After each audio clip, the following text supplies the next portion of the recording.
Hi dears, welcome back. അപ്പോൾ ഇന്നത്തെ recipe വളരെ ഹെൽത്തി ആയിട്ടുള്ള നല്ലൊരു പലഹാരത്തിൻ്റെയാണ്. അപ്പോൾ ഈവനിങ് സ്നാക്കായിട്ടും അതുപോലെ തന്നെ രാവിലെ ബ്രേക്ക്ഫാസ്റ്റ് ആയിട്ടൊക്കെ ഉണ്ടാക്കിയെടുക്കാൻ പറ്റിയ നല്ലൊരു റെസിപ്പിയാണ്. ഉണ്ടാക്കിയെടുക്കാനും നല്ല എളുപ്പമാണ്, അടിപൊളി ടേസ്റ്റുമാണ്. അപ്പോൾ എങ്ങനെയാണ് ഈ ഒരു സ്നാക്ക് തയ്യാറാക്കിയിട്ടുള്ളത് നോക്കാം. അപ്പോൾ ഈ ഒരു സ്നാക്ക് തയ്യാറാക്കിയെടുക്കാൻ വേണ്ടിയിട്ട് ആദ്യം തന്നെ വേണ്ടത് ശർക്കരയാണ്. അപ്പോൾ അതിന് വേണ്ടിയിട്ട് ഒരു പാത്രത്തിലേക്ക് 3 അച്ച് ശർക്കര ഇട്ട് കൊടുത്തിട്ടുണ്ട്. കൂടെ തന്നെ 1 കപ്പ് വെള്ളം ഒഴിച്ചിട്ട് നന്നായിട്ട് തിളപ്പിച്ച് നന്നായിട്ടൊന്ന് ഉരുക്കിയെടുക്കണം. അപ്പോൾ ശർക്കര ഉരുക്കി വരുന്ന സമയം കൊണ്ട് വേറൊരു പാന് സ്റ്റൗവിൽ വെച്ചിട്ടുണ്ട്. എന്നിട്ട് അതിലേക്ക് 2 ടേബിൾ സ്പൂൺ നെയ്യ് ഒഴിച്ചു കൊടുക്കാം. അപ്പോൾ നെയ്യൊക്കെ നന്നായിട്ട് മെൽറ്റായിട്ട് നന്നായിട്ട് ചൂടായിട്ട് വന്നാൽ ഇനി ഇതിലേക്ക് ഒരു 2 നേന്ത്രപ്പഴം തൊലിയൊക്കെ കളഞ്ഞ് ചെറുതായിട്ട് കട്ട് ചെയ്ത് എടുത്തിട്ടുണ്ട്. അത്യാവശ്യം നല്ല വലുപ്പത്തിലുള്ള 2 നേന്ത്രപ്പഴമാണ്. ചെറിയ പഴമാണെങ്കിൽ ഒരു 3 എടുക്കാം. പഴം കൂടുതലുണ്ടെങ്കിൽ കൂടുതൽ ടേസ്റ്റി ആയിരിക്കും. ഇനി നെയ്യിലിട്ടിട്ട് നന്നായിട്ടൊന്ന് വാട്ടിയെടുക്കാം. പിന്നെ കയ്യിൽ പൈനാപ്പിൾ ഉണ്ടെങ്കിൽ ചെറിയ പീസാക്കി കട്ട് ചെയ്തിട്ട് ഇതിൻ്റെ കൂട്ടത്തിൽ ഒന്ന് വാട്ടിയെടുത്താൽ ഒന്നും കൂടി ടേസ്റ്റി ആയിരിക്കും. ഇനി പൈനാപ്പിളിന് പകരം മാങ്ങ ഉണ്ടെങ്കിൽ അത് ചേർത്ത് കൊടുക്കുകയും ചെയ്യാം. പഴുത്ത മാങ്ങ ഉണ്ടെങ്കിൽ അത് ചേർത്ത് കൊടുത്തിട്ട് ഇതുപോലെ ചെയ്തെടുക്കാം. ഞാനിപ്പോൾ ഏതായാലും പഴം മാത്രമാണ് ഇതിലേക്ക് ചേർത്ത് കൊടുക്കുന്നത്. പൈനാപ്പിളൊക്കെ ഉണ്ടാകുമ്പോൾ ആ ഒരു പുളിയുടെ ആ ഒരു ടേസ്റ്റും കൂടെ വരുമ്പോൾ ഒന്നും കൂടെ നല്ല ടേസ്റ്റി ആയിരിക്കും. അപ്പോൾ ഈ ഒരു സമയമായപ്പോഴത്തേക്ക് ശർക്കരയൊക്കെ നന്നായിട്ട് മെൽറ്റായിട്ട് കിട്ടിയിട്ടുണ്ട്. ഇനി ഇതൊരു ഭാഗത്തേക്ക് മാറ്റി വെക്കാം. അപ്പോൾ പഴം ഏകദേശം വഴന്ന് വന്നിട്ടുണ്ട്. ഇനി ഇതിലേക്ക് മധുരത്തിന് ആവശ്യമായിട്ടുള്ള പഞ്ചസാര ചേർത്ത് കൊടുക്കാം. ഞാനിപ്പോൾ 2 ടേബിൾ സ്പൂൺ പഞ്ചസാര ഇതിലേക്ക് ചേർത്ത് കൊടുക്കുന്നുണ്ട്. കൂടെ തന്നെ 1/2 കപ്പ് തേങ്ങ ചിരകിയതും കൂടി ചേർത്ത് കൊടുക്കാം. തേങ്ങ കൂടുതലുണ്ടായാൽ കൂടുതൽ ടേസ്റ്റി ആയിരിക്കും. തേങ്ങയും കൂടി ചേർത്തിട്ട് നന്നായിട്ട് മിക്സാക്കി എടുത്തു കഴിഞ്ഞാൽ ഇനി ഇതിലേക്ക് നല്ലൊരു ഫ്ലേവറിന് വേണ്ടിയിട്ട് 1/2 ടീസ്പൂൺ ഏലക്കാപ്പൊടി ചേർത്ത് കൊടുക്കാം. അപ്പോൾ ഏലക്കാപ്പൊടിയും കൂടി ചേർത്തിട്ട് നന്നായിട്ട് മിക്സാക്കി ഒന്ന് ചെറുതായിട്ടൊന്ന് ഉടച്ച് കൊടുക്കാം. അപ്പോൾ എല്ലാം കൂടെ നന്നായിട്ട് മിക്സായിട്ട് കിട്ടിയാൽ നമ്മുടെ ഫില്ലിങ്സ് റെഡി ആയിട്ടുണ്ട്. ഇനി ഇതൊരു ഭാഗത്തേക്ക് മാറ്റി വെക്കാം. ഇനി ഒരു ബൗളെടുത്ത് അതിലേക്ക് 1/4 കപ്പ് ഗോതമ്പ് പൊടി ചേർത്ത് കൊടുക്കാം. എന്നിട്ട് ഇതിലേക്ക് മധുരം ഒന്ന് ബാലൻസ് ചെയ്തെടുക്കാൻ വേണ്ടിയിട്ട് പാകത്തിന് ഒരു നുള്ളു ഉപ്പും പിന്നെ നല്ലൊരു ഫ്ലേവറിന് വേണ്ടിയിട്ട് 1/4 ടീസ്പൂൺ ഏലക്കാപ്പൊടി പിന്നെ 1 ടീസ്പൂൺ ചെറിയ ജീരകം കൂടി ചേർത്ത് കൊടുക്കാം. ചെറിയ ജീരകത്തിന് പകരം ജീരകം പൊടിച്ചതുണ്ടെങ്കിൽ അത് ചേർത്ത് കൊടുത്താലും മതിയാവും.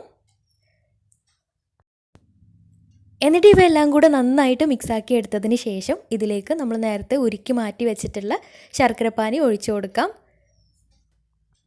അപ്പോൾ ഒരു ഇളം ചൂടോട് കൂടിയാണ് കേട്ടോ അതിലേക്ക് ഒഴിച്ചു കൊടുക്കുന്നത്. നല്ല തിളച്ച ശർക്കരപ്പാനി ഒഴിച്ചു കൊടുക്കേണ്ട ആവശ്യമില്ല, ഒരു ഇളം ചൂട് മതിയാവും. ഇനി ഇവയെല്ലാം കൂടെ നന്നായിട്ടൊന്ന് മിക്സാക്കി എടുക്കണം. ഇനി ഇത് കുറച്ച് ചെറിയൊരു കട്ടിയായിട്ടുള്ള ബാറ്ററാക്കി എടുക്കണം. അപ്പോൾ ശർക്കരപ്പാനി മുഴുവനും ഒഴിച്ചിട്ടും കുറച്ചൊരു കട്ടിക്ക ഉണ്ടായിട്ടുണ്ടായിരുന്നു. അപ്പോൾ കുറച്ചും കൂടെ വെള്ളം ഒഴിച്ചിട്ട് ചെറുതായിട്ടൊന്ന് ലൂസാക്കി എടുത്തിട്ടുണ്ട്. ഒരുപാട് ലൂസായിട്ട് പോവരുത്, ചെറിയൊരു കട്ടിക്ക് തന്നെ ബാറ്റർ വേണം. അപ്പോൾ ഈ ബാറ്റർ റെഡി ആയിട്ട് കഴിഞ്ഞാൽ ഇനി ഇതിലേക്ക് നമ്മൾ നേരത്തെ വറുത്ത് മാറ്റി വെച്ചിട്ടുള്ള പഴം ഇതിലേക്ക് ചേർത്ത് കൊടുക്കാം. പഴം തേങ്ങയുള്ള ആ ഒരു മിക്സ് ഇതിലേക്ക് ചേർത്ത് കൊടുക്കാം. കുറച്ച് ഇതിൽ നിന്ന് മാറ്റി വെച്ചിട്ടുണ്ട് മുകൾ ഭാഗം ഒന്ന് ഡെക്കറേറ്റ് ചെയ്തെടുക്കാൻ വേണ്ടിയിട്ട്. ഇനി ഇവയെല്ലാം കൂടെ നന്നായിട്ട് മിക്സാക്കി എടുക്കാം. അപ്പോൾ ഇതിലേക്ക് പൈനാപ്പിളോ അല്ലെങ്കിൽ മാങ്ങയൊക്കെ ഉണ്ടെങ്കിൽ ഒന്നും കൂടി ടേസ്റ്റി ആയിരിക്കട്ടെ ഈ ഒരു ഫില്ലിങ്സിലേക്ക്. ഇനി നമുക്ക് വേണ്ടത് കുറച്ച് വാഴ ഞാൻ എടുത്തിട്ടുള്ളത്. വാഴയിലയിലാണ്, കുമ്പിളപ്പം പോലെയാണ് ഇത് റെഡിയാക്കി എടുക്കുന്നത്. അപ്പോൾ വാഴയില ചുറ്റിയെടുക്കുന്ന സമയത്ത് പൊട്ടിപ്പോവാതിരിക്കാൻ വേണ്ടിയിട്ട് ചെറുതായിട്ടൊന്ന് വാട്ടിയെടുത്തിട്ടുണ്ട്. ഒരുപാട് കളറ് മാറി പോവേണ്ട ആവശ്യമില്ല. ഇനി ഇത് നമ്മൾ കുമ്പിളപ്പത്തിനൊക്കെ ചെയ്തെടുക്കുന്ന പോലെ ഇതുപോലെ റോൾ ചെയ്തെടുക്കാം. എന്നിട്ട് സൈഡ് ഭാഗത്ത് ഈർക്കിൾ വെച്ചിട്ടോ അല്ലെങ്കിൽ ടൂത്ത് പിക്ക് വെച്ചിട്ടോ ഒന്ന് ഇതുപോലെ കുത്തി കൊടുക്കുകയും ചെയ്യാം. ഇതുപോലെ ബാക്കിയുള്ളതും ചെയ്തെടുത്തിട്ടുണ്ട്. ഇനി ഇതിലേക്ക് നമ്മൾ റെഡിയാക്കി വെച്ചിട്ടുള്ള ബാറ്റർ നിറച്ച് കൊടുക്കാം. ഏകദേശം ഒരു 3/4 ഭാഗമായിട്ട് ഒഴിച്ചു കൊടുക്കാം. എന്നിട്ട് മുകളിലായിട്ട് നേരത്തെ മാറ്റി വെച്ചിട്ടുണ്ടായിരുന്ന പഴത്തിൻ്റെ മിക്സും കൂടെ ഒന്ന് വിതറി കൊടുക്കാം.